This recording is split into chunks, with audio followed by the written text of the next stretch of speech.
I was wrong. I can admit when I was wrong. I was dead wrong. Playoff P.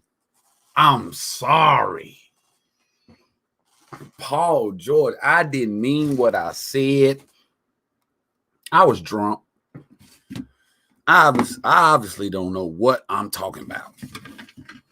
I don't know if you listened to my stream or what, but it sounded like you heard my cries. It really did.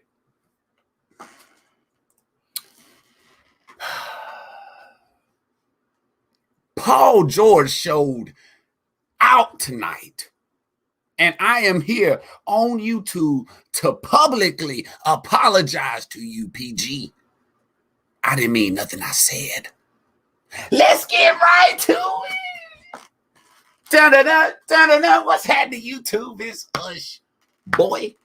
You tuned in to Hush Boy Sports. I didn't mean it. Oh, I didn't mean it. What's happening, Austin? What a game. What a game. Clippers had control of this game. From what I seen. What's up, Lion Cavalry? I see you. What you got in your mouth? Come here. Oh, your chain. Oh. Damn, Tyson done got his chain stuck in his mouth. Come here, boy. I heard you chewing over here. Yeah, go on now. Clippers had control of this game. Looked like a majority of the game. And then the fourth quarter, they just pulled off. And Paul George was leading the ship. Him and Reggie. Got to give Reggie his props, too. Ooh, I'm going to drop the link so y'all can come in here and talk about it. What's up, Willie? See you, dog. Let me get this link up. Let me get this link up in here. So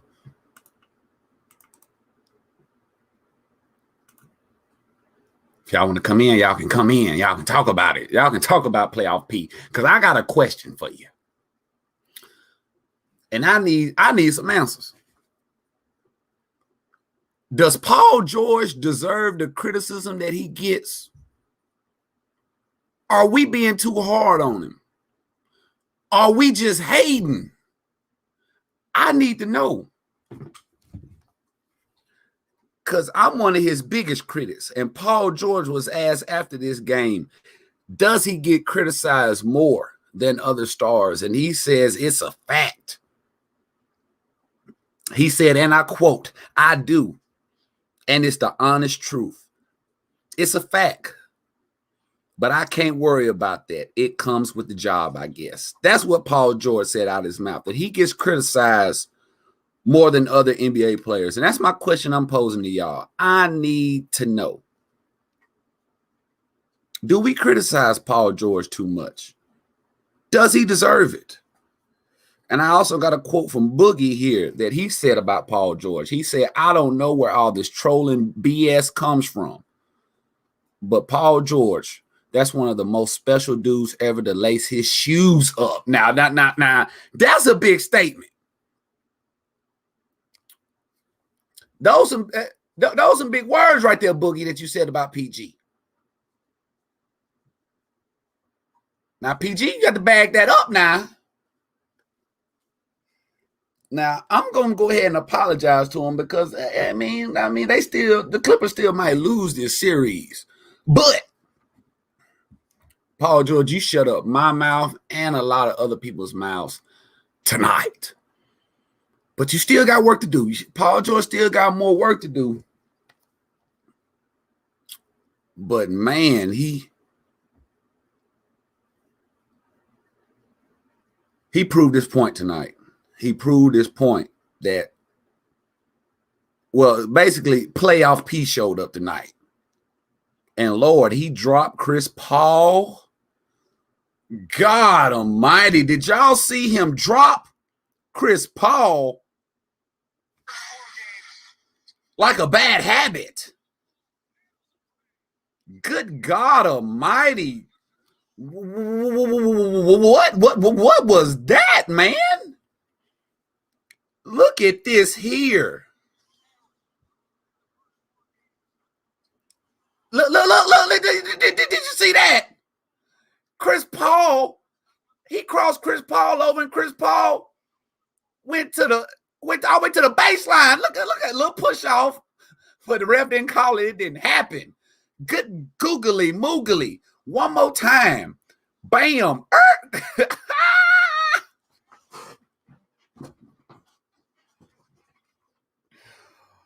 Ooh, dropped him.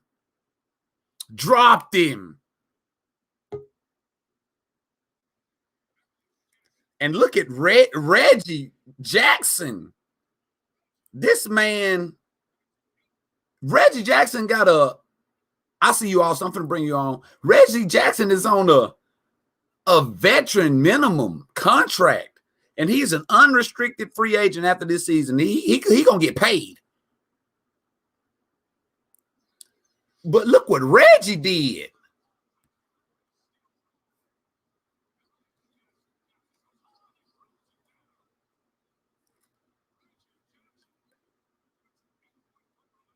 Look at this good defense by Patrick Beverly.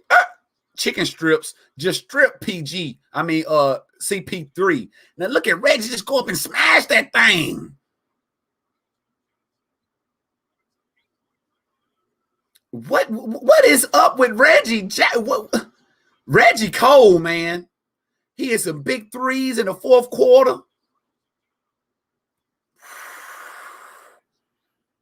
The truth.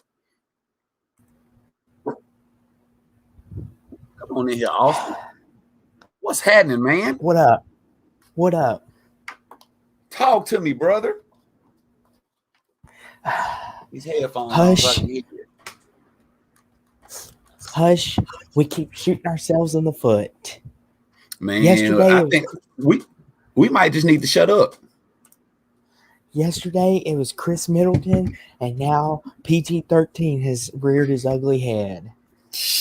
Man, we got to put some respect on his name. It's no longer Pandemic P. It's PG-13. It's Playoff P. What's up, Malik? I see you. It's Playoff P, man. 40 points. This is his first ever 40-point playoff game. And the funny thing is that you told him to go get 40, and he got a 40-10 game. You see, he watching the stream. He's one of the 5 people watching right now. I guarantee it. Hush, boy, we're motivating people. That's what we're here for. What's next? Are we going to tell Trae Young he can't shoot either? And he goes off for her 50 points. No, we ain't going to do that. Might as well. We've done ticked everyone else off. I'm telling you. Good God Almighty. Let's look at that man. He was 15 for 20 from the field. Playoff P. 15 for 20. 3 for 6 from the three-point line. So he missed 3 threes. So that means he only missed the rest of them, I guess, layups and mid-range. He only missed 2 of those. 8 for 8 from the free throw line. 13 rebounds, 41 points. He was a plus 14. Marcus Morris started the game. He had 22 points. I just said he needs to play more. He only played 20 minutes last game. Played almost 40 minutes this game, 38 minutes. 22 points. He was a plus 20 on the court. When he was on the court, team was plus 20. Reggie Jackson, 23 points. He was a plus 21. Nicholas Batum only had 2 points, but he was a plus 18. And I didn't know that what's his name got hurt, the center for the Clippers. The one I was just saying that I liked, Zubac, didn't even play. They started Terrence Mann at center. Oh, man. But DeAndre Ayton didn't act a fool. DeAndre Ayton only had 10 points, and he was a negative 22 out there on a plus minus. And I wonder, Was the moment too big for this team? Was the You mean moment too who are you talking big? about? The Suns? Yes, was the moment too big? Man, we both said these Clippers gonna come in this game hungry, trying to get this win. They're not gonna bow down easily. And they came in and fought. They wanted this game more. This moment might be too big for them. It might be. And he and and Paul George, he's been here before with Indiana, so he knows what it's like to be down. Devin Booker and DeAndre Ayton, this is their first time being up like this because they've had they've been on bad teams all these years, and now that CP3 has come along and got them to this position, maybe the moment's just too big for the guys. It might be. They can't close the deal. You got to close the deal. And that's the thing too. Sometimes the moment's too bright for some people. As we were talking about it yesterday, how we wondered if Chris Middleton, if the moment gets too bright for him. Maybe he showed up. Things happening. Maybe the same things happening with Phoenix. Maybe Devin Booker ain't used to this, being one game away from the finals. But we gotta give love to Playoff P. We gotta give him his flowers. Now, my question is, does Paul George deserve the criticism that he gets? All the criticism we've been giving him, does he deserve it? Or are we being too hard on him? I mean, the old expression is, it's a team sport. So, I think he deserves some blame, but not all of it. Because Kawhi Leonard, when he's playing, he deserves a little bit of it too. I mean, everybody's got a hand in it. So I think yes, everybody gets criticized and everybody deserves a little criticism, but are we too hard on him? Are we trolling Paul George too much? I think a little bit, because we have expectations for him. Exactly. We want to see him. That. And here, and a point for you is like Trae Young. Like, we don't criticize him as much as we do Paul George or Devin Booker, because we don't have expectations for them. They're still young. Paul George, he's in his prime. He's supposed to be out there cooking. And there's some games he don't even show up. In which that's his fault. But he don't deserve all the blame. I think everybody gets an individual piece of it. Does Paul George get a little bit more than maybe, say, Terrence Mann gets? Sure. But he's supposed to, because he's the leader of the team.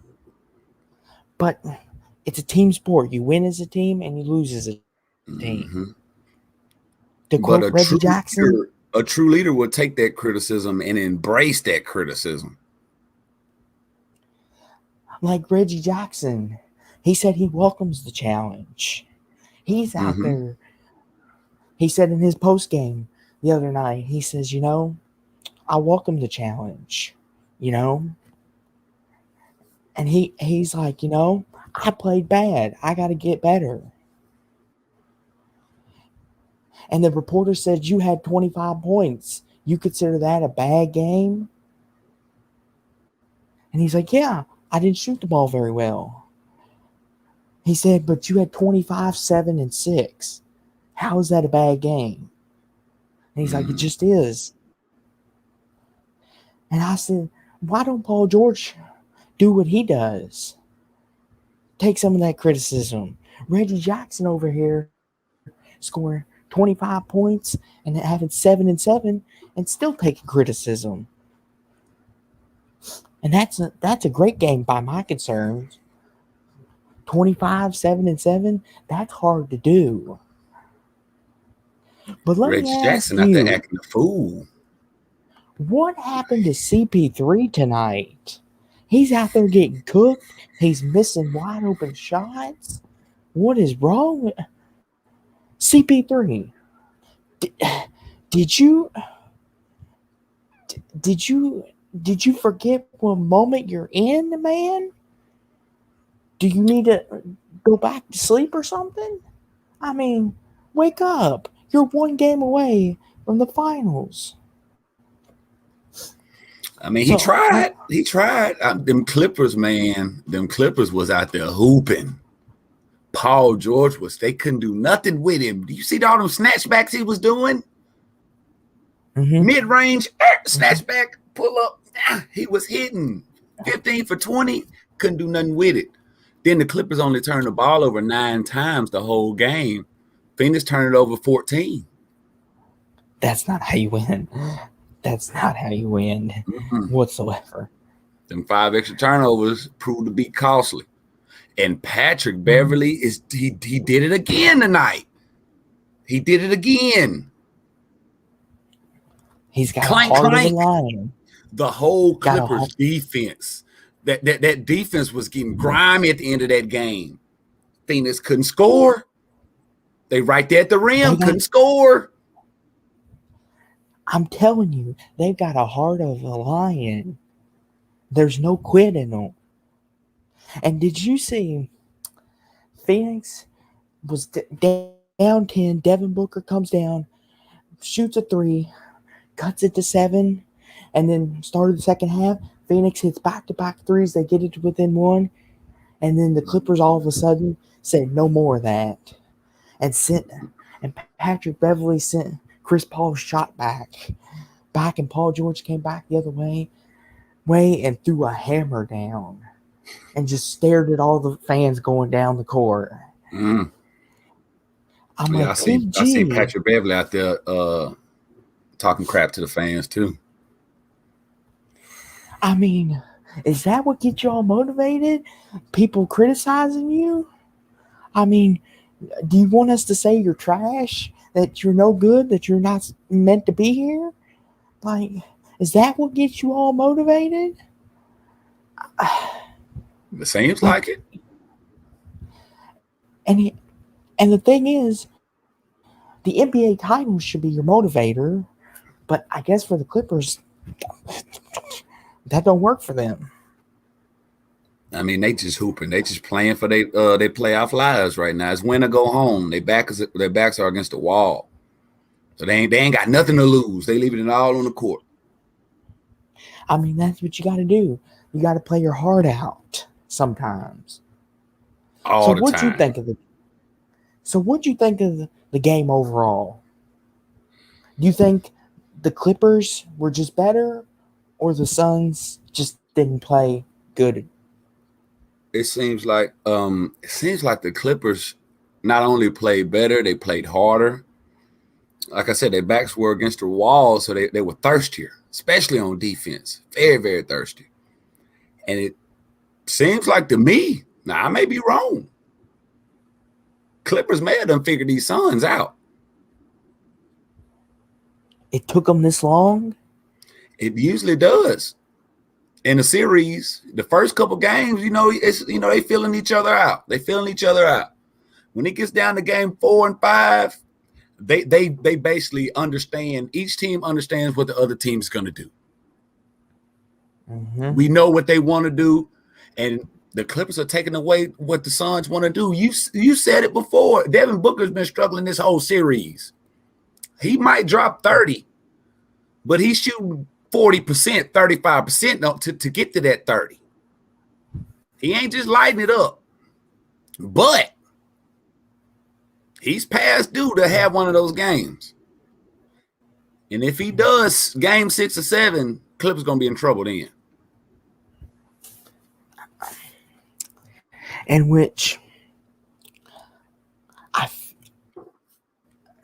if you listen to the commentators, I figured out why Rondo doesn't play is because he on the alley-oop, in game two, that was actually supposed to be Rondo guarding the ball, and he went all the way out to the 3-point line to guard it. So he got benched because he made a bonehead play because Jay Crowder was not Jay Crowder, Cameron Payne was open over there, and Rondo was going to go get him, thinking that's where they were going. So you think he's been benched all this whole time for that? Mm-hmm. I mean, that cost them game two. I mean, what do you think? Do you think that was the right move to go from the inbound to go over to the guy that's I missed open that in the whole corner? play. Or do you I think missed that whole play. Yeah, they You're showed not, it. They showed you're it. not talking about that the inbounds play at the end of game two. Yes.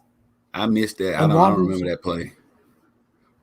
Only inbound play I remember at the end of the game is that inbounds play that Ayton, he threw that alley-oop in. Mm-hmm. That was game one, wasn't it? Game two. That was game two? Mm-hmm. Who was even on Ayton? Huh? Who was on Ayton, by the way? Zubac was on Ayton that play. And Devin Booker came and set a back pick on Zubac. I didn't see that part. I thought that's the inbound play I remember. Maybe it was game three. I'm thinking of. So, since Paul George did this tonight, played a great game, only missed 5 shots, 15 for 20. Do you think? Do you still think the Suns gonna win this series? Or do you think the Clippers can pull it out? They going back home, even though they just did lose at home. Do you think they can? Do you think they can win Game 6 at home? If we get playoff P like we did tonight, and Devin Booker gets shut down, anything's possible. Man. So who you picking? You still riding with the Suns? Yes. Suns in 6. So Are you changing your pick? Win this game? Oh man, I'm not changing my pick. I'm still riding with the Suns. I want Chris Paul to get his championship. I do too. But damn, man, them Clippers got some good defense, man. I know they do, and if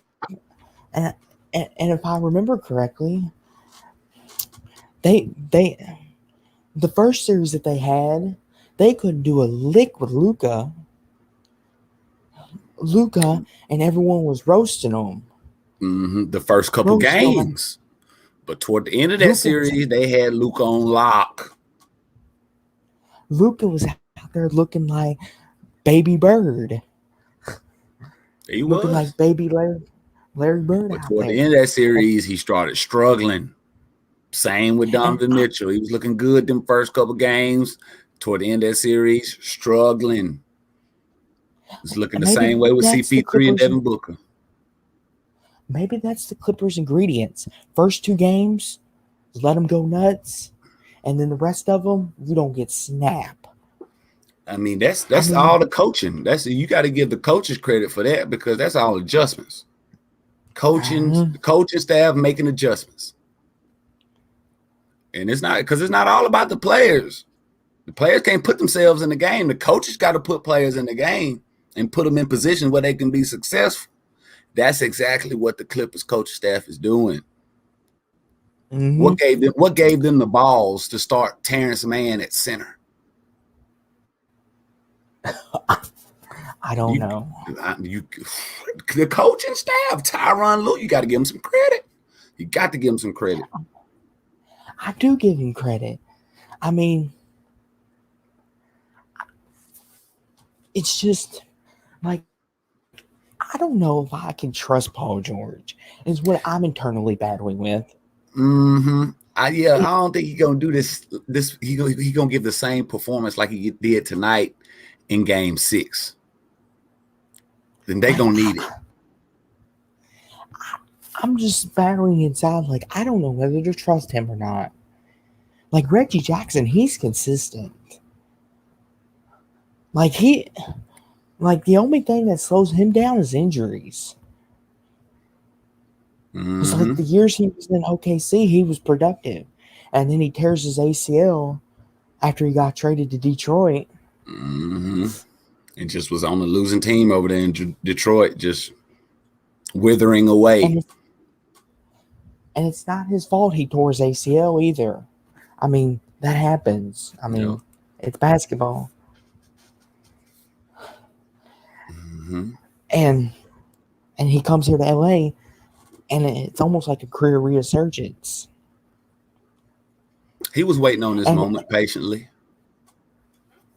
And that's all you got to do sometimes, is you got to wait for your moment. You got to stay ready so you ain't got to get ready. When they call your number, you got to be ready to perform. So, do you think if the Clippers pull this off, does this make up for last year's monstrosity? Yeah, I think they've already made up for last year's flop in the playoffs. They've already made up for that. And Paul George just basically saved his contract career by dropping these 40 points tonight. And we know he's inconsistent. He might come Game 6, score 15 or something. And everybody goes on Twitter, start trolling him again. But Paul George is a shooter. That's the thing about shooting. Sometimes your shot just not going to fall. And as much as he plays defense and as hard as he plays defense, I can understand, man, the man works hard on both ends of the floor. You got to give him credit. He's one of the top players in this position. I got to give him credit. I got to stop hating on him. And if he wins this series against these Phoenix Suns, he's solidified. Because he's going to have to show out in order to beat this team. He's going to have to lead them and play just like he played tonight in Game 6 and 7. If he does that, I'll shut up. Now, if the Suns don't complete the win and win Game 6, what's the narrative going to be around them? It's going to be all about Chris Paul. It's going to be about Chris Paul, and he can't win the big one. We're sitting here talking about what the narrative is going to be for the Clippers. What's the narrative going to be for the Suns team? It's going to be, all the blame is going to be put on Chris Paul. Because he's the leader of the team, and he'll accept that criticism. But I don't see Chris Paul letting his team lose. Being up 3-1, and a team led by Chris Paul up 3-1 is going to lose a series. I don't see that happening. But tonight was they had a good chance to go and end this series tonight at home. They messed up. This thing going back to LA, and LA's back still against the wall. They gonna be extra thirsty again. They smell blood now. Just beat them by 12 points, 14 points at home. Okay. The Suns just gave the Clippers not only momentum, but they got their confidence at an all-time high. And on top of that, now the Suns, they're losing out on rest they could have got, because they could have ended this series tonight and then just been resting, waiting on the winner from the Bucks-Hawks series, just getting rest. So CP3, because he needed as much rest as he can get. Now, if this thing goes all the way to 7, and then whoever wins that game, they're only going to get like a couple days rest, and then you right into the NBA Finals. So, I mean, what's up, B-Lo? Be last man. It's going to be last man standing. But go ahead, Austin. It's gonna be last man standing. Is what I got to say to that. Last man standing. Mm-hmm. So, and I agree with you. I agree with Malik right here that Paul George doesn't get to the rim enough. Like he relies on that mid range in his shot a lot. mm-hmm. But he's doing. I like how he's trying to get to the rim. But yeah, like late in the game, instead of just going to the rim and drawing a foul, he'll just shoot a fadeaway jumper. But what was that? What was you going to ask, Austin? We need to give Reggie Jackson his props. I mean, did you see his reverse layup that he had tonight? I missed that. It was late second quarter. It was a fast break. Phoenix lost it, and it was 3-on-2, and Pat Bev threw it to Reggie Jackson, and he did like a 360 with Cameron Payne draped all over him under the rim. And I'm like, hold up. Reggie the Jackson. truth. I'm like, where did this move come from? And Cameron Payne had his arms up to make sure he didn't get called for a foul. Because I seen that I seen him dunk it on both ends of the floor. And then that one dunk, especially at the end of the game, where he jumped right outside the lane and just smashed that thing. I just wonder, where was this Reggie Jackson at? Like, is this the moment he's been waiting for? That he's been clamoring for? Is this what he's built for? We just haven't seen it. The real question is, who would you rather have be your starting point guard? Because it's an old beef right here. This old beef. Reggie thought he was better than Russell Westbrook when he was with the Thunder. He thought he should have been starting over Russ. You remember when Russ went down and Reggie came up, stepped up, and he was playing good? Then Russ came back, and Reggie wanted to stay in the starting lineup, and that caused a little friction in the team, in the locker room. Yes, I remember. Okay, but right now, question for you real quick. Who would you want to have for your starting point guard on your team right now? Reggie Jackson or Russell Westbrook?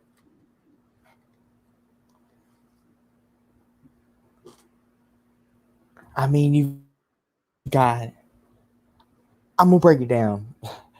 You've got the triple-double king, and then you've got Bobby Reggie Jackson.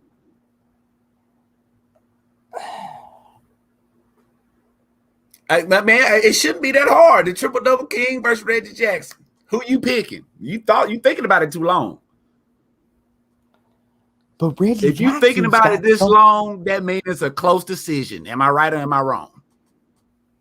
It is, because Reggie Jackson has got so much untapped potential. Oh, so you're thinking about picking Reggie Jackson over Russell Westbrook? I didn't say that. I just said Reggie Jackson had untapped potential.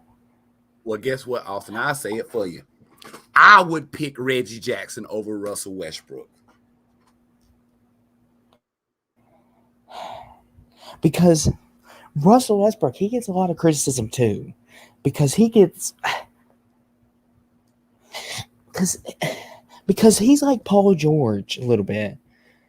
I mean, he's inconsistent, and he turns the ball over too much too. Yeah, it's like they both get the same amount of hate. It's hard to say who gets hated more. I think Russ gets hated it's more. Paul. Though. You think Paul George gets hated more? It's kind of naked. Yeah, they both get a lot of hate out there. But who do you think? So let me put it to you this way. Would you rather have... So let me follow up with another question. Would you rather have Paul George or Russell Westbrook if you're starting a team? Paul George. Paul George? Paul George.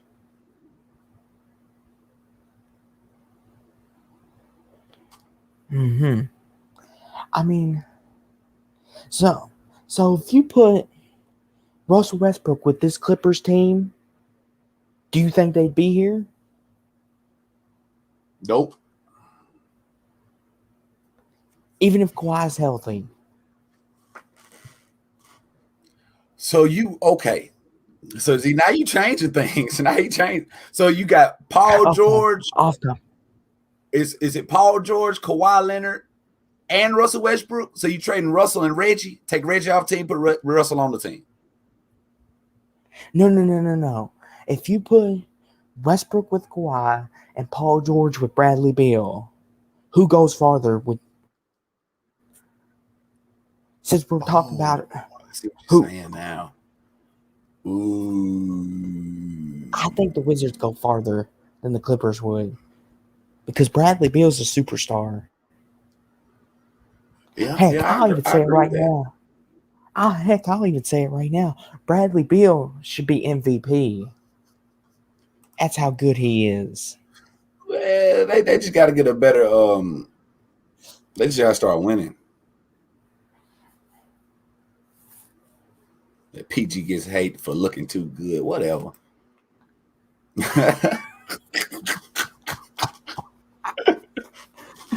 That's my. I think he's too cool. PG be too cool out there. He need to get thirstier. Thirstier? I mean, he need to get thirstier, like Patrick Beverly. I want to see that monster come out. I mean, like you said. So let me shift the gears a little bit. Here, do you think that Kawhi Leonard is better with or without Paul George?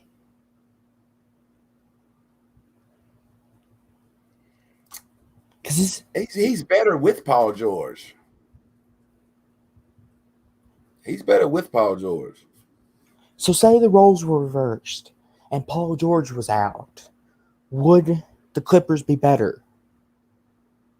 Or would they be same or would they be worse? I think they'd be a little better. I think Kawhi's a little better of a player. So you think they'd still be here if it was just Kawhi? Mm-hmm. Kawhi's a bad man. That man has no emotions. He's like a robot. And somebody asked about Kawhi's status, if he's coming back. I don't know if he's coming back this series, if he'll be back for the finals. I don't even know what kind of injury Kawhi got going on. I think it's an MCL tear. I think it's like a little strain or something. Let me go ahead and look it up while we sit here talking. Google is our friend. And I'm in the Google gang. Okay, this 4 hours ago. What? Oh, no, that's a question mark. I was at the end. It said, will Kawhi Leonard play in Game 6? I thought it said he will play in Game 6.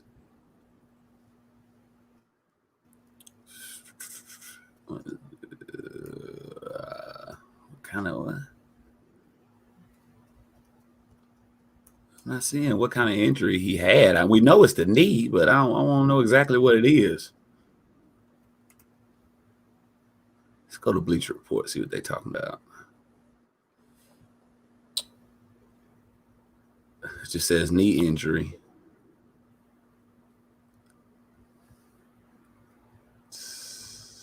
Don't say. But just a knee injury. We don't know what's going on with it. But I don't want him to rush back. I don't want to see him out there limping around trying to play like Anthony Davis and not doing anything. I mean, he's been out this long, man. It's pretty dang serious.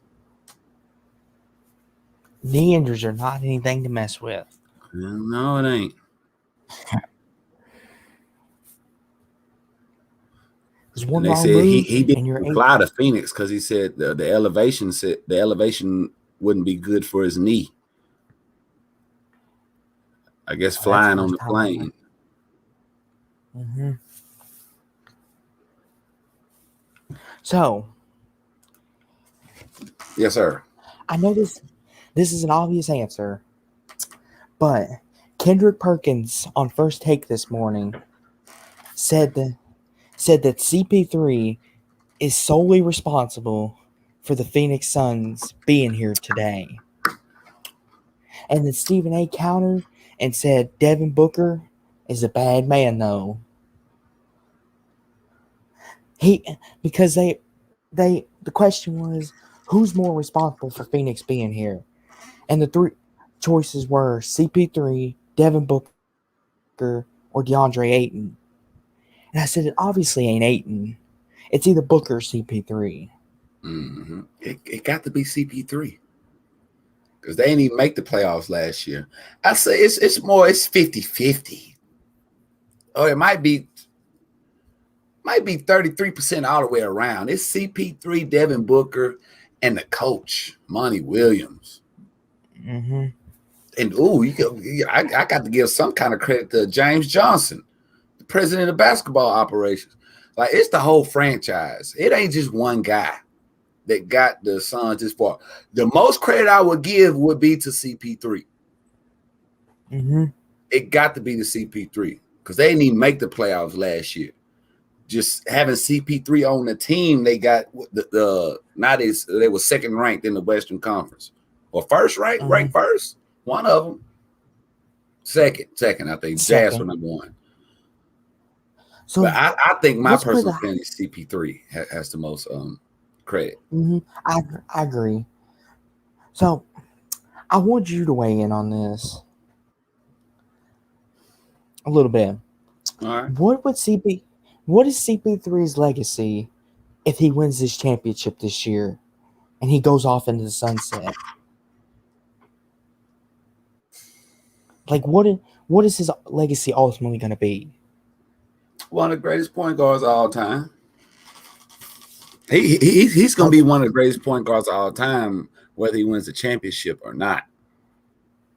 But this right here will solidify his legacy. It's all about legacy right now, because it don't matter how good you are. They always going to say, but he didn't win one.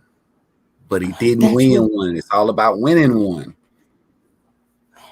And that's what I wanted to know from you personally, because there's always that. Like LeBron, he's always going to be chasing Jordan. No matter how many championships he gets, he's always going to be chasing Jordan. So that's my thing with Chris Paul. If he's always chasing that championship and he never gets it, what's that do to his legacy? Do we look at him and say, he could have been one of the greatest if he just would have gotten one championship, just one? No, because if he just wins one championship, or if he wins two, he's not going to be considered one of the greatest players of all time. But regardless, he will be considered one of the greatest point guards of all time. Hell, he'll still be considered one of the greatest players of all time. Still, like, hoopers know. People who know basketball know Chris Paul is the truth, and he will always get his credit. Just like AI. AI didn't win a championship. Only went to one. And only won one game in that finals against Kobe and Shaq. But he is solidified. His legacy is known. Real hoopers know. Even casual basketball fans know Allen Iverson was the truth. Now, but let's look at this question right here on the screen. Is CP3 annoying? Do you think he's a dirty player? What do you think about his flopping?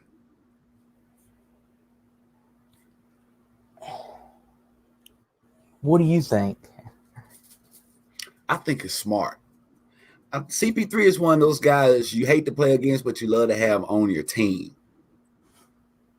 I wouldn't say he's dirty, but he's crafty and smart, and he just does whatever it takes to win. He's a competitor. I'm sure it's very annoying for opposing players, but I don't think CP3 is a dirty player. He has his moments, you know what I'm saying? But I wouldn't say he's all the way a dirty player. He's just competitive. What do you think, Austin? Is CP3 annoying? I mean, he's dirty. If I'm defending. Here's the thing. If I'm defending him, yeah, that's annoying. How he does his side swipe, that's annoying. But is he dirty? No. See, he doesn't do anything like he doesn't, he be doing some little slick stuff out there that can be considered annoying and dirty, or it can be considered smart, crafty, and savvy, like Willie just said. But he's not like Draymond Green. Though I think Draymond's the same way. I think Draymond's the same way as CP3. He may be a little more over the top, he kicked people in the nuts and stuff. Like he did Steve-O. Remember that game? Yeah. Remember that? And you went on your 20-minute, and you went on that little rant about it, how the league should take some action to it. Which I got to give props to Steven on that. Hey, most players would be ready to, throw them hands, be like Floyd Money Mayweather. Mm-hmm. But Steven, they ain't gonna do nothing. These NBA players ain't gonna fight. They got a good bark, they ain't gonna bite. When the last time you seen an NBA fight? Probably last time I remember was Brandon Ingram stealing off Chris Paul. They ain't gonna fight. They be acting like they gonna fight. They ain't gonna do nothing. But Steven had a right to get on Draymond after that kick to the nuts. But he didn't, though. He didn't.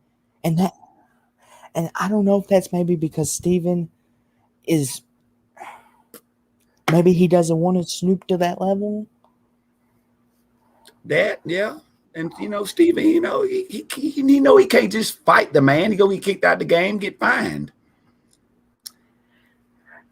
I mean, I was watching your one of your videos the other day about how Steven rock bottomed what's his face? Who was it that he rock bottom and none of the players came over to help him after Steven got up? From the Grizzlies, my boy. Yeah. Man, what's my boy's name from the Grizzlies? I like. What'd you Brooks. Say? Yeah, Dylan Brooks. Brooks. Yeah. One of my favorite players. And Steven got up, walked away, and none of the Grizzlies players came to confront him. Which I wouldn't want. I wouldn't want to confront Steven either. No. That'd be like Godzilla smashing and God knows what. I think Steven might be a UFC fighter when he get done with playing ball. I know he mentioned him and Ennis Cannon might go to try out some wrestling. I think that'd be a fire ass tag team right there. They got to be the tag team champions of the world. And but I think Steve-O, man, he'd be a hell of a UFC fighter too. He watch it all the time. I know he'd be doing some training. He would hurt somebody. But and thank you, Mr. Priceless. Thank you for the super stickers, them donations. Thank you with 2 of them. Appreciate you. All right, go ahead, Austin. Okay. So do you think Steven is the last traditional center we've got in the NBA? Because they were talking about it tonight during the game, how there's only 3 centers left that are pure centers, and that's Ayton, Steven, and Gobert. Do you think those are like the only 3 traditional centers left? No, there's other centers left, traditional centers. But I don't think it's over with for traditional centers, and Ayton proved that. Aiden has been proving that this whole postseason. He's getting the job done. So I don't think it's completely over with for traditional centers, but they're an endangered species. Mm-hmm. Because like Steven, he doesn't shoot jump shots. Mm-hmm. And every time he does shoot a jump shot, it's like with like 2 on the shot clock. In which you made a great point. If Steven, Clint Capella, Forgot about Malik, him. thank you very much. Malik, thank you very much. We forgot about him. Malik, you are the man. It's plenty of traditional centers still in the league. It's plenty. And here, but now you look at Capella though. He's more athletic than Steven. Uh-huh. Well, but he's still a traditional center. He's not shooting really any jumpers out there. But see, a traditional center though, to be completely to stick to the definition, a traditional center is I heard a commentator mention this a couple of games ago. They give the ball to the traditional centers. They feed the crow and watch him grow. They give it to him in the post and let him work. They're not really doing that for Clint Capella. He ain't getting a lot of they're feeding him in the post like that. It's a lot of pick and roll movements. He catching a lot of alleys. Now, Aiden, they feed him. They're not really feeding Steven like that. They're not feeding the crow and watching him grow. Gobert, they're not feeding the crow and watching him grow. The only crow being fed is Jokic, the Joker. They're not really just giving the ball to the center in the post and letting him work. Go ahead. That's a traditional center. But here's the thing. Jokic, he's the point guard. He's the facilitator for his team, essentially. Mm-hmm. When Jamal Murray's not on the floor. Yeah, Joker, he's not a traditional center, but they give it to him in the post and let him work. Now, him and Karl Anthony Towns too. Mm-hmm. Now, do you think if Steven did what Capella did, catch alley-oops and rebound, how dangerous would that make him? Man, Steven should be out there just like Aiden does. No, he should be out there like Aiden. Isn't the Suns the Suns have a guy on their coaching staff that looks mighty familiar? And if I'm not mistaken, it's the same post coach that Steven had with the Thunder. Black guy, kind of like salt and pepper hair going on there, beard. Same guy. I think he's coaching Aiden right now. He's the post coach. Aiden's doing a good job. Steven needs to be more aggressive. Steven got all the moves. He knows all the moves in the post. I done seen every move from Steven in the post. He just got to be more confident, more aggressive. When I say more confident, I mean break those moves out. Have confidence in your training. Have confidence that you practice these moves and they are ready for game time. And then I need him to be more aggressive. I need him to be dunking on people. When you at the rim, don't go up and lay it up. Soft. Gather. Go up. That's what I want to see out of Steven. Gorilla mode. But one of the underrated things of Steven's game is his floater is deadly. When he catches that ball and he does his floating motion, it's raindrops. I love the raindrops. I love it. But sometimes those raindrops get a little aggressive. But I just wonder though, does Steven not have it in him? Or is that lion just locked away in its cage and it won't be let out? The thing is, this is what I think. I just finished reading his book finally. Steven as far as basketball goes. Steven, I think Steven likes basketball. He loves basketball. It saved his life. But I don't think Steven has the same, because playing basketball, I'm sure like growing up playing basketball in New Zealand and growing up playing basketball in America is two totally different things. And I don't think Steven has that in him, that aggression, that fight. Maybe in life he does, because he fought to make it this far in life. But on the court, I don't think Steven takes basketball that serious. Because I read in his book where Steven said that most players, they grow up and they want to make it to the NBA. That is their goal. That's all they care about, making it to the NBA. That wasn't Steven's. It was Steven's goal to make it to the NBA, but it just like it just fell into his lap. He seen, hey, it's an opportunity where I can advance myself and be better, make some money. This is what I'm gonna do. This is my job, and he called it. This is his fight. He said basketball is basically what's keeping him alive. Most people play basketball to win a championship. Steven's playing basketball just to stay alive. Wow. I never knew that about him.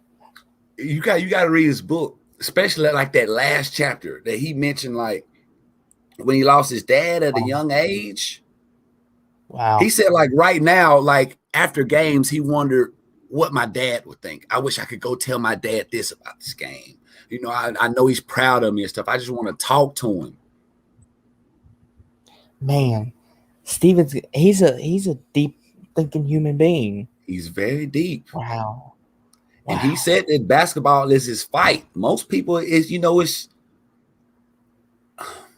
most people, like for me, growing up here in America, we play basketball, pick up basketball all the time. And when you play over here in America, it's a lot of trash talk going on. We call it prison ball. And what I mean by prison ball, it gets rough out here in the street. They're talking about that street ball. Put it like this. KD had this story. I seen he was on $1 Million Worth of Game, that podcast with Gilly the Kid and Wallow. And he was talking about when he was 17 years old, when he was playing in like this summer league kind of thing. And it was this older guy that was guarding him. KD was like 16, 17, 6'9", and it was this older 30-year-old guy who drunk 40 ounces before they played, was out there drunk guarding KD, fouling him real hard, toughening him up. And KD was still out there dropping him off. I don't know how Steven grew up in New Zealand if they play like that. Well, he was playing with his brothers. So I'm sure he was getting banged up. But I know Steven has that aggression in him. But I don't see it on the court. The one time I seen it out of Steven is when he chased down that guy from the Clippers for make him turn his ankle. I think it was CJ Williams, or it was some guy from the Clippers, bald-headed guy, that made Steven turn his ankle. And Steven chased him down the other end of the court. And T. Ferg had to step in between them and separate them. That's the only time I seen Steven lose his cool like that and just be mad. And that man was scared for his life when Steven was walking him down. That's the type of opposing sinners should be afraid to face Steven Adams every night. He should strike fear in their hearts. I agree with Tracy. He's just too nice. Saving people from falling instead of scoring. Exactly. I just think he's too nice out there. And you can't change that overnight. You can't. Steven's not a dirty player. Never has. It never has, never will be. But guess what? You got to get a little dirt on your fingernails. What did Training Day, what did Denzel Washington say in Training Day? You got to have a little dirt on you for anybody to trust you. And if you're going to, you got to be a little dirty. Just a wee bit. Just a little bit. You ain't trying to hurt nobody. But Steven has to get a little dirtier, a little angrier, a little more aggressive. Mm-hmm. Like nobody should get rebounds but him. Him and Zion should. I mean, they already killing the glass. But I want to see more. But he should be a monster. And I don't think it's in him. It's not in Steven to be mean. I don't either.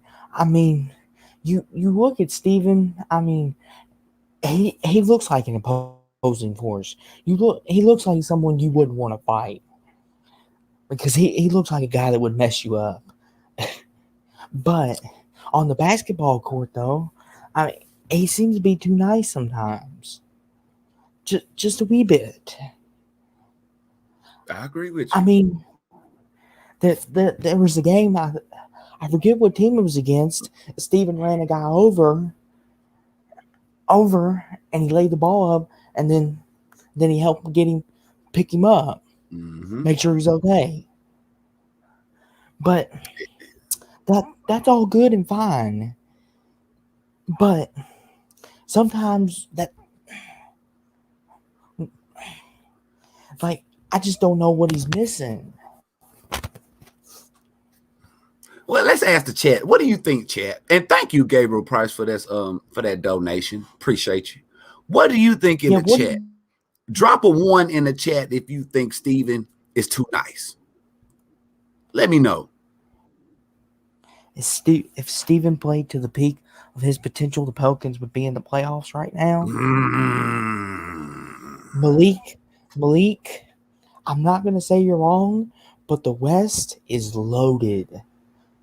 So do you think that the Pelicans were better than the Spurs, the Warriors, and the Grizzlies? Man, the Pelicans had a good lineup, man. They had a good lineup. They had a good roster. They had a playoff roster. They should have made them playoffs. But do you think they were better than the teams I listed? Which were the Spurs, the Grizzlies? Huh? The Spurs and the Grizzlies? And the Warriors. Those three. Are they better than them three? Hell yeah, on paper. If you just look at their rosters on paper, okay, you would expect them Pelicans to be the better of those 4 teams. Lonzo, Ingram, Zion, Josh Hart, Nickeil Alexander-Walker, Steven, James Johnson. Now, hold up. If we're going to get into this, I'm going to have to give you a rebuttal. The Grizzlies on roster, the Grizzlies on paper, they're stacked too. Look at their starting 5. Ja Morant, Dillon Brooks, Kyle Anderson, Desmond Bane, and Jonas Valanciunas. So if we're comparing just starting lineups, the Grizzlies are better. I think Ja's better than Lonzo. I think Dillon Brooks is better than Ingram. I think who'd you say is small forward for the Pelicans? We're gonna have, they got Bledsoe, Lonzo, Ingram, Zion, Steven. Okay, Ja Morant's better than Bledsoe and Lonzo.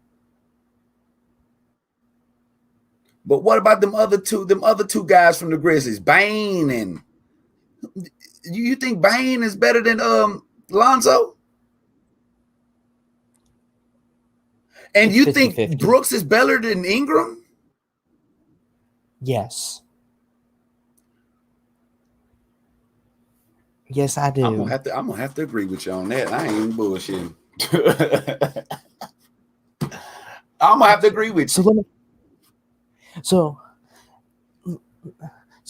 if you hear me, chat, do you agree with me that Brooks is better than Ingram? If you think that I'm right, put a 1. If you think I'm wrong, put a 2.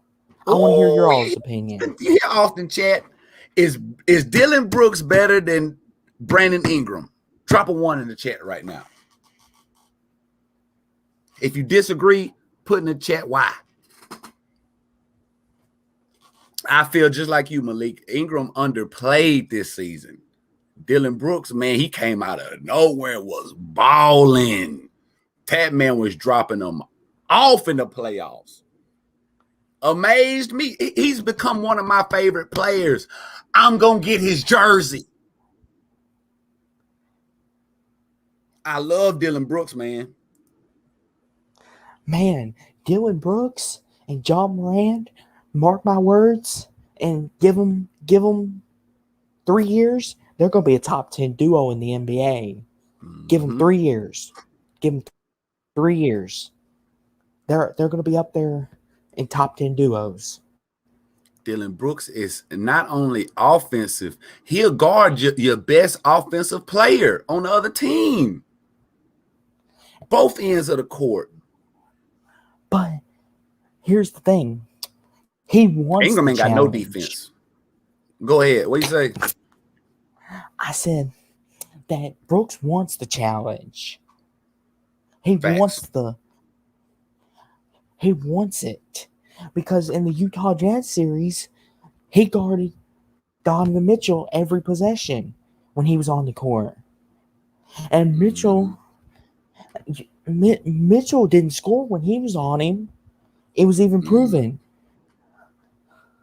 Yeah. The only thing Mitchell did do, though, Mitchell was getting him in foul trouble and getting him out the game. That's what was hurting them Grizzlies. When Dylan Brooks got in foul trouble and left the game, then Donovan Mitchell was going crazy. And that's what beat the Grizzlies. Yep. Because if Dylan Brooks wasn't in foul trouble, I think the Memphis Grizzlies would have beaten them at least 3 games. I don't know if they would have won the series. I don't know. But it would have been a 7-game series. Yep. But, like Zion, he's better than Kyle Anderson and Bane. I mean, that's not even a conversation. Right? You agree, right? That's not even a conversation. What'd you say? Who? Zion's better than Kyle. I said Zion's better than Kyle Anderson and Desmond Bane. That's not even a conversation. Yeah, I agree. But now, Valanciunas is a problem. Now, let me ask you: is Valanciunas better than Zion? No, the question is Valanciunas better than Steven? Oh, that's right. Mm-hmm. And I would say yes. I mean, I love Steve-O, but I agree with you. I love Steve-O too, but I gotta keep it 100. We gotta. Valanciunas is a problem. Yeah, we can't lie to the people. We gotta tell the truth. and Valanciunas, he is going to be a problem for years to come. If he stays healthy, he's going to be a problem for years to come. Valanciunas, he's damn near a veteran. He's been doing this thing for a long time. And if he stays healthy and doesn't get injured, he'll be in the conversation. Mm-hmm. The Grizzlies just need like one more piece over there. Like, Bradley Beal be great over there. Oh, Bradley Beal and John Morant. Oh my! They just need one more. They just need one more. One more superstar. John Morant superstar.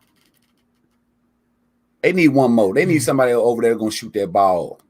Somebody gonna shoot that ball with Dylan Brooks. Somebody on the other wing over there. So, what'd you think of the Celtics against the Nets series? I never really got to ask you about that. Because we kind of talked about all the others. We never really talked about the Celtics and Nets. That was Did a you think the slaughter, Celtics wasn't it? Didn't they sweep them? they beat them in 5? Beat them in 5. Mm-hmm. I didn't really watch that series a lot, so I really don't have a opinion on that series. I don't think I watched one game of that series. So not one, but you see Kimba's gone now though. Mm-hmm. They got rid of Kimba. Mm-hmm. And who the Thunder get? I mean, who the Celtics get? Moses Brown and and Al Horford. And Sam Presti got Al Horford went back to him. Mm-hmm. He should have never left. Al really should have never left. But what was your question again about the Celtics? What was your question? Okay, so my question is this a disappointment season for the Celtics? Was this a disappointing season? Hell yeah, man. They got put out first round, but Jaylen Brown got hurt. So it's really not a disappointing season because one of their best players got hurt and they didn't have him. So, I mean, you really can't blame them too much for losing to the Nets in the first round because Jaylen Brown was having a career season. He was ready. Mm-hmm. He came out of his shell. But those two, like, I'm not surprised they traded Kimba, but those two don't need to go nowhere. Nowhere.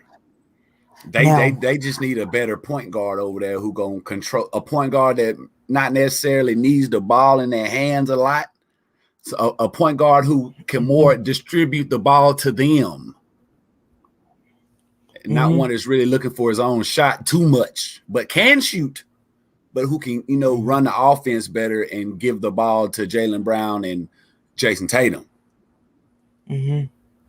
Now, this is a kind of a weird question, but I'm going to ask it. Who do you think's championship door was closed after this year? Like, if they didn't win it, that it was the end for them. Do you think it was? Good question. Do you think like who do you think it was? Like that their championship door was open this much and it just got shut. Like this was their best opportunity. The Jazz. I say the Utah. The Jazz. Yep. The Sixers. Them two. The Philadelphia. Yep. And we still got a couple teams in the mix right now. I say the Suns and the Bucks. Because the Hawks are young. They'll be around for a while. And the Suns old. Well, CP3 is. He may have maybe 1, maybe 2 years of playing at this level. I said 3. Okay. All right. Well, 3. I think this will be their best chance to get it because next year LeBron and AD gonna come back healthy.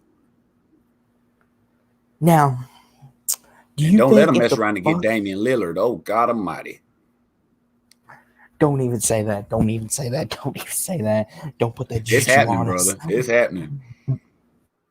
Don't put that. Now, do you think Portland's window was closed? Do you think their championship window was that's closed? Another one. Because he might leave. Damian Lillard might leave. But they got Chauncey Billups. Shout out to Chauncey Billups. They got him as the coach. So that might help him stay. But I think if Damian Lillard wants to win a championship, he got to go. He got to leave Portland. Now, what about the Denver Nuggets? Is their championship door closed or is it still open? It's still open. Because they got the Joker and Murray. And what's the other guy named? Young guy? Michael Porter Jr. They still good, man. I mean, just like the win. Those injuries, man. When go ahead. I mean, I know like the Wizards, I think those one of those odd teams that never had a shot to begin with. Like, no disrespect to Bradley Beal and Russell Westbrook, I think they were just playing with house money to even get there. Hell yeah, that was a win for them just to get to the playoffs. Like, they That's were a never a bonus. team. They all got bonuses. Because, like, I'm a Bradley Beal guy. I like everything that the man does. But Mm-hmm. they were never a championship contender. I'm sorry. No, I they mean, weren't. getting to the playoffs was their championship, I think. And and I didn't think they stood a chance against Philadelphia. I mean, they might as well have just played. I mean, and for the Wizards, no matter who they would have played, round one, whether it was the Nets or the Sixers, they were going to get beat anyway. Mm-hmm. If Jamal Murray was playing against Simmons. Now, I do agree with that statement by I do too. Malik. Jamal Murray in the playoffs is something serious. He is. And he's another one of those guys. When he gets to shimmying down the court, you've got a serious problem on your hands. Because he's one of those guys, he gets that shimmy going and he gets to talking.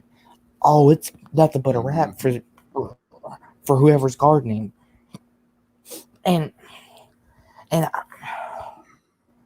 and I think, and I agree with Malik. If the Nuggets had Jamal Murray, I think the Nuggets would be in the finals this year. That's quite possible. Because they're a good young team. They got a good roster. Their coach, he's He all right. Yeah, he all right. I mean, he's one of those coaches He's not a that, bad coach. He's not a bad coach. But when you look at all the coaches in the playoffs, he's not the best coach. Now, the best coach in the playoffs is either Monty Williams or Mike Budenholzer from the Bucks. I like Nate McMillan too. Oh yeah, I forgot about him. And Ty Lue. I like all the coaches left in the playoffs. I think all of them pretty good. But on the subject of playoffs, what do you think the three biggest reasons were the Clippers won tonight? Was the three what? What was the three biggest reasons that the Clippers won tonight, and the three biggest reasons the Suns lost? Let's break it down. Because this is the post game. The Clippers won. And the three reasons. Paul George scoring 41. Reggie Jackson. And that good defense that they played down the stretch of that game. Absolutely agree. And I want to give Boogie some love too. DeMarcus Cousins came in, played big minutes, put up some big points off the bench. I think he had like 12 or something. And three biggest reasons Phoenix lost.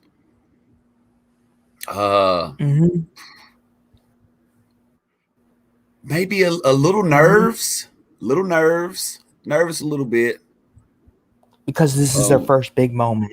Yeah. Trying to close that deal. Devin Booker didn't have a good game shooting. And third reason they lost is the Clippers small ball. I think they had a tough time dealing with the Clippers and the small ball they're running.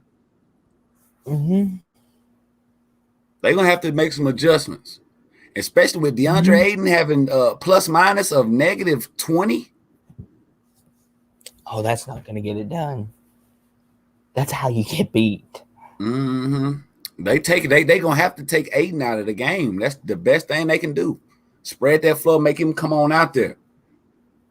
So I think those are the biggest three reasons the Suns lost. Okay. So as we look forward to Game 6, what will have happened for for the Clippers to force a game 7. Paul I George say gonna have to if score at least 35 again. and Reggie And that Jackson's going to have defense. to. Oh yeah, Reggie too. Yeah, Reggie too. And He and that can't no defense. show. Yeah, the same 3 things that won the game tonight: PG, Reggie Jackson, and that good defense is going to be the same thing that's going to help them force a game 7. Okay, so what will have happened for the Suns to close it out for game 6 on Wednesday? What will have happened? If Devin Booker scores 40. Not even 40. If he gets 30. I need 40. He got to have 40 because he had 30 tonight. If I'm not mistaken, it's just what I'm saying. Wait. Let me look at it. Let me look. Let me see. Because I may be wrong. Paul George scored 30 points in the second half alone. Yeah, Devin Booker had 31. He had 31 points. CP3 had 22. But Devin Booker was 9 for 22 from the field. It's 40.9%. CP3 was 8 for 19. That's decent. 9 for 22 is decent, 40%. But Paul George was 15 for 20. He shot 75% from the field. 75% on all jumpers. Raindrop. That's what I'm saying. So Devin Booker gonna have to drop 40, or he gonna have to shoot 60%. He hit 9 out of 22. We needed 14 out of 22. If he hit 14 out of 22, then it'd be a different story. So, but now, the reason that he's not shooting that ball as well is because of that defense. He struggled the whole series. So, do you think if Chris Paul has 20 points and Devin Booker has 25, is that enough to beat the Clippers? It depends on how many Paul George scores. Paul George has 27 and Reggie Jackson has 26.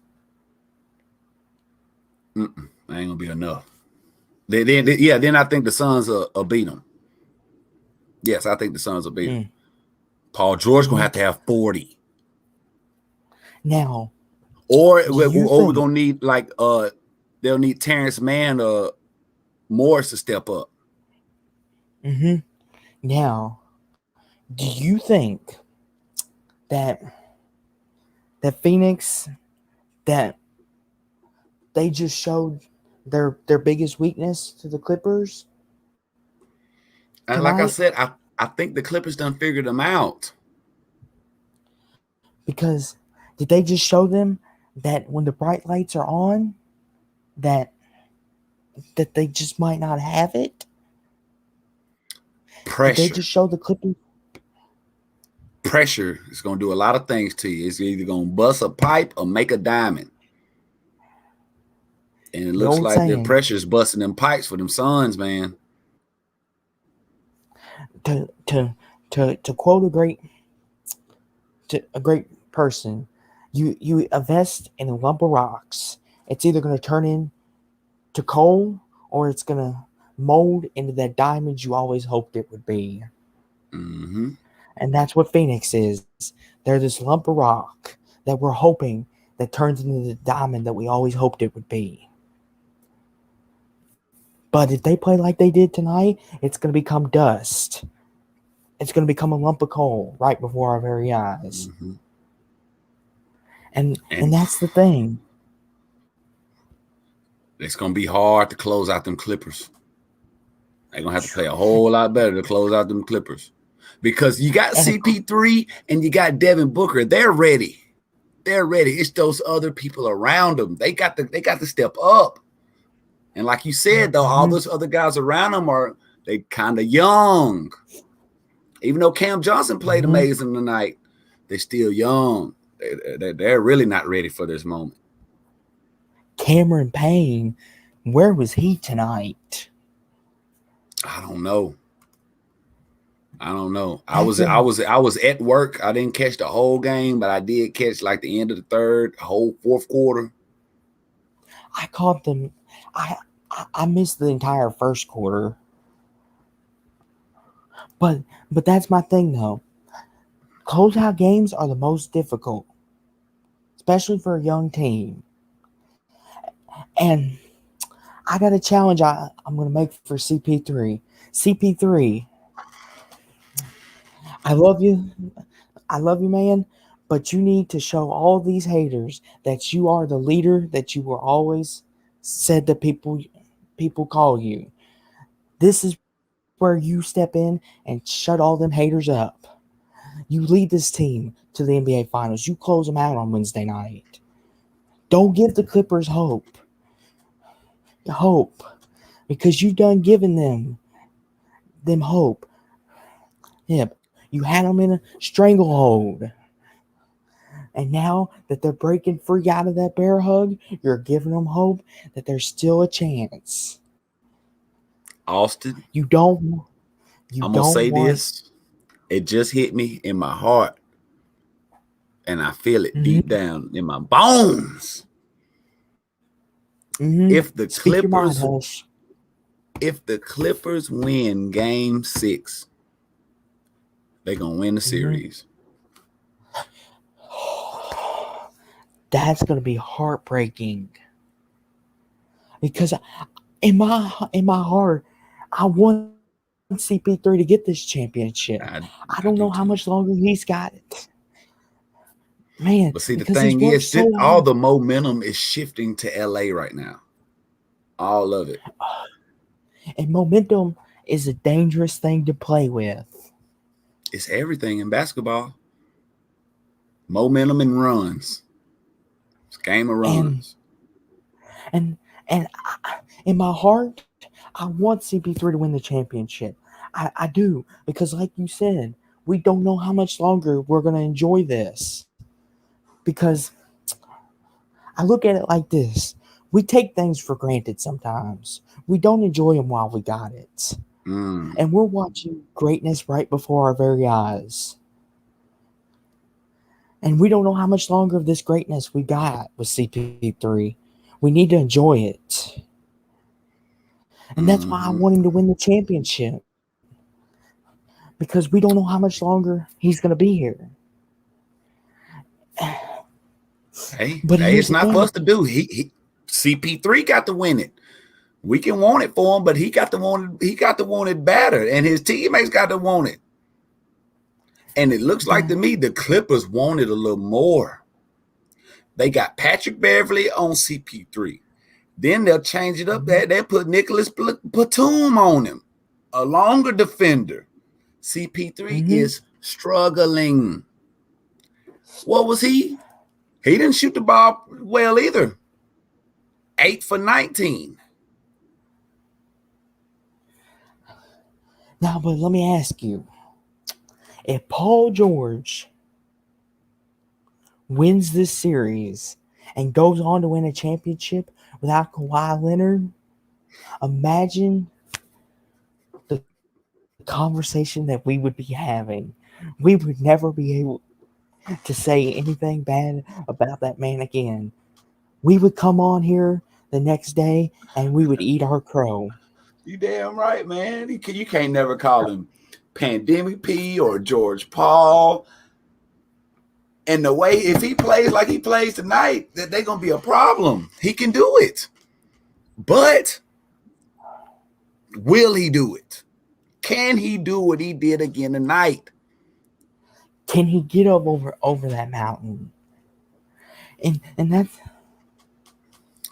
Yes, I'm still a Thunder fan. Yes, love the Thunder. I still love the Thunder too. But that's the thing. We're so on the topic of CP3. What about Paul George? What does this do for him? Like, we wouldn't be able to call him Pandemic P, George Paul, none of that. We won't be able to criticize him for all those years in Indiana. Paul With George is me, already considered a superstar. Now, if he takes this team without Kawhi Leonard, beats the Suns, goes on to win the NBA Finals, he's probably going to be the Finals MVP. All right. We're going to be talking about Paul George being one of the best players in the league today. If Paul George goes on to win this championship, then and win the NBA Finals MVP, then we'll have him right in the conversation as being one of the best players in the NBA. That's just how it works. Not the greatest all time, but he will be considered one of the best players in the NBA today. You know what's going to happen? We're going to come on here and we're going to have to eat the crow. Mm-hmm. We're just going to have to admit it. We're just going to have to throw the key away and accept it.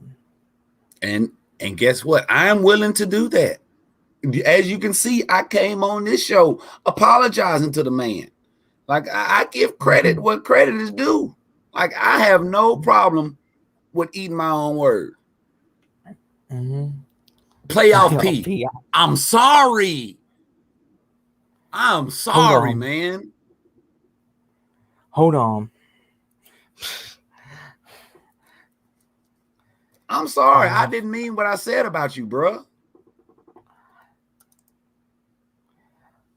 I'm sorry too. You tweeting him? You got to send a tweet out there to Paul George, man. Let him know you sorry. Playoff P, I'm sorry too. I ran my mouth too, and now it's time for me to eat my crow too. Hush, we came on here on the program the other day. We were running our mouth, saying how Paul George is this and that. Now it's time for us to shut up. Now it's time for us to shut up and eat the crow. Playoff P, if you're listening, I am very sorry. We're not worthy. We're not worthy. Well, Hush Boy, I mean, we told Chris Middleton he come up small in big moments. And look what he did. I mean, and Paul George did the same thing when we talk trash. What's next? We gonna tell Giannis he can't shoot threes? Might as well. I think now it's time for us to give Trae Young, give him a little extra oomph for this next game he's gonna play. Because I want Trae Young to win this next game. He's coming off this ankle injury. He was playing his butt off before he hurt that ankle. He was on his way to score 45 or 50. So I'm calling out Trae Young this game. I'm calling out Trae Young this stream. I need a bigger game from him. So that's who I'm calling out, Trae Young. I want him to show out tomorrow, so I'm about to criticize him right now. Go ahead. Trae Young, what I need from you, give me some more of the floaters, pick and roll floaters. Keep doing your thing, shooting the three. Watch out for the referee standing behind you. Because if Trae Young wouldn't have hurt his ankle, they would have won that game. And hopefully they win tomorrow.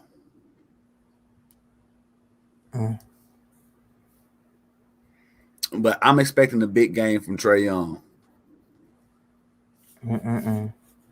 Who you think gonna win tomorrow, Bucks or the Hawks?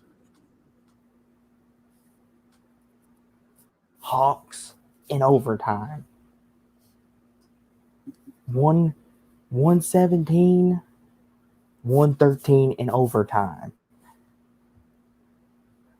And it's not gonna be Trae Young. It's gonna be It's going to be sweet lemon pepper Lou. Lou Williams. He's going to rise and shine. And he's going to hit the game winner at the end of overtime.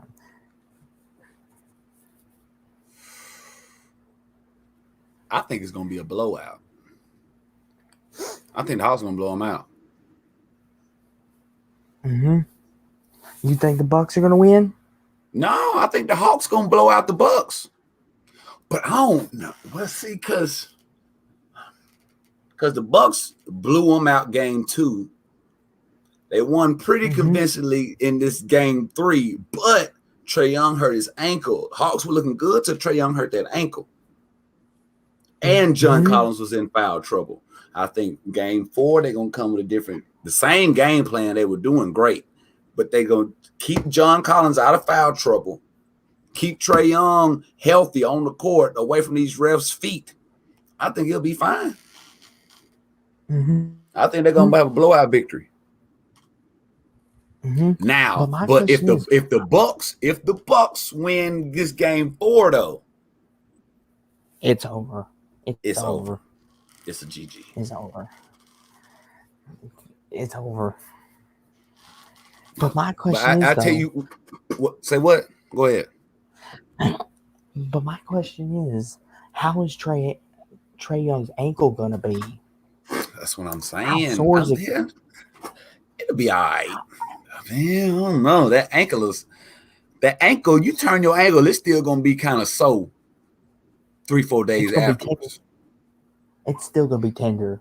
But you best believe they got the best doctors in the city of Atlanta on that man's ankle. They're gonna shoot him up with some good stuff, some good dope. He ain't gonna feel that ankle. I mean, and my thing is though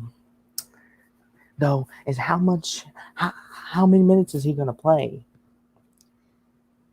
I think he'll play normal minutes. Like, this game is important. They're already down 2-1. They can't go down 3-1. So if he don't play for any reason, then he just really can't go. I don't see Trae Young taking a minute shortage or anything like that for this game. Now, see, because he didn't turn his ankle as bad as Kyrie did. Oh, yeah. Kyrie kind of he jumped up and came down on his ankle, and his whole ankle touched the floor. I don't know how his ankle didn't tear a tendon or nothing, or didn't break. Man, it probably did. It probably did. Like, Kyrie's ankle touched the floor. Trae Young's ankle almost touched the floor, but not quite. He was just stepping back and turned his ankle. But it's still, man, even that little tweak like there, you see how much it affected him that game. I think he's still gonna feel the effects,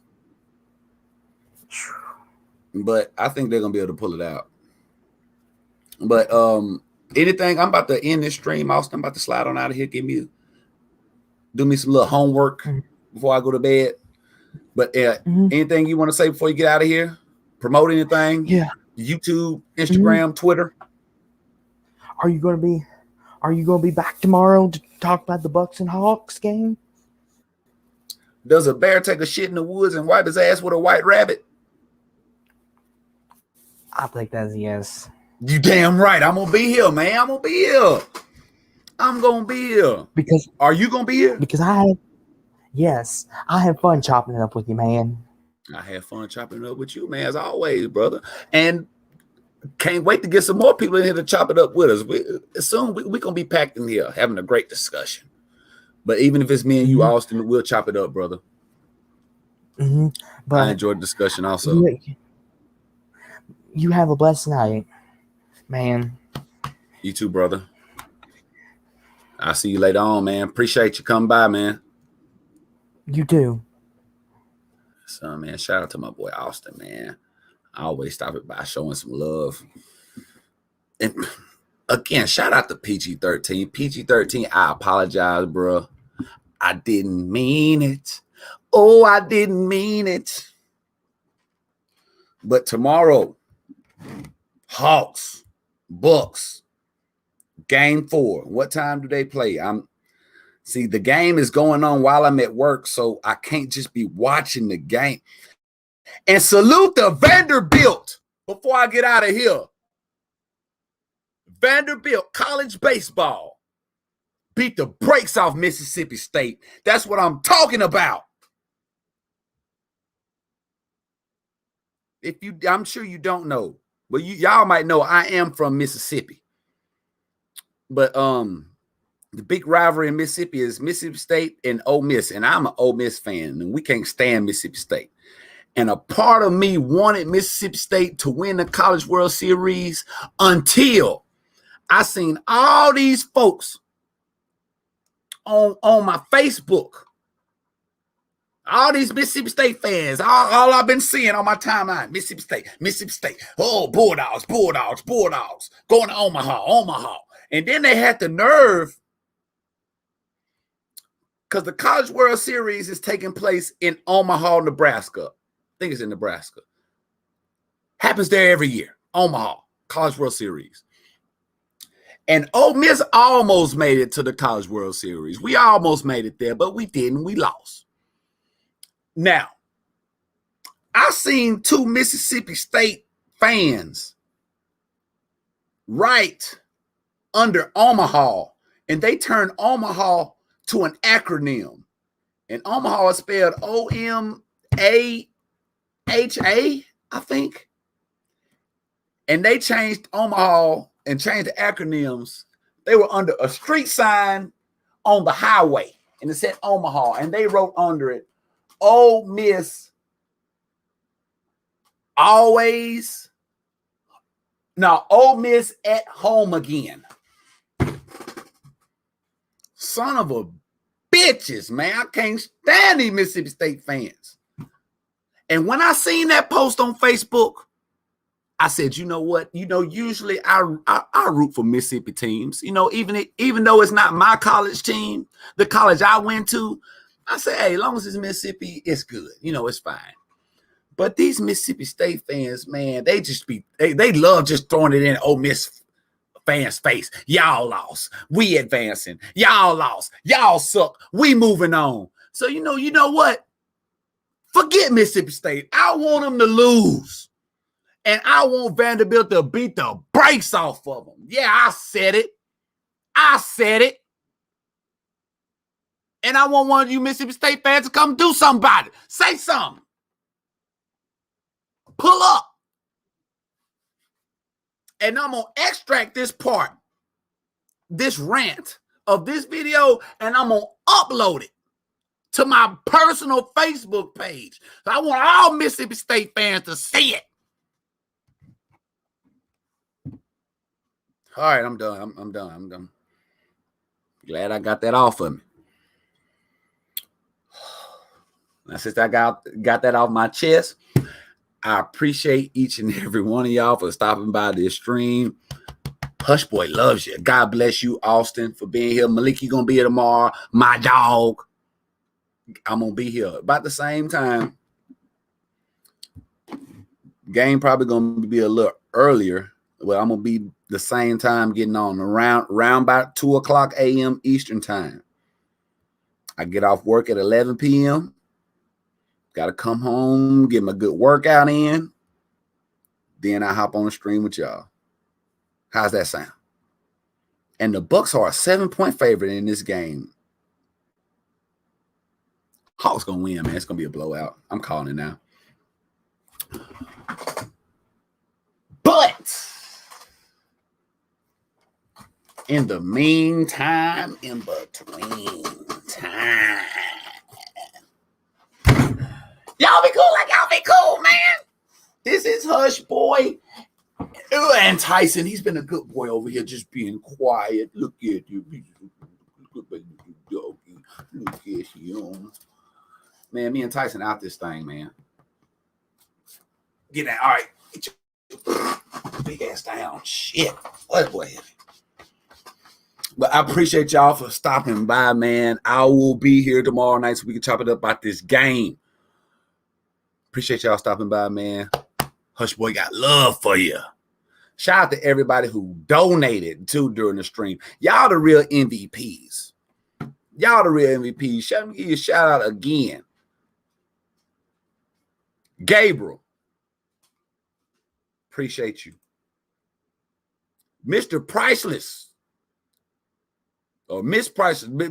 Miss I don't know how to pronounce your name, but thank you. And thank each and every one of y'all for stopping by this stream, man. Appreciate you, man, from the bottom of my heart.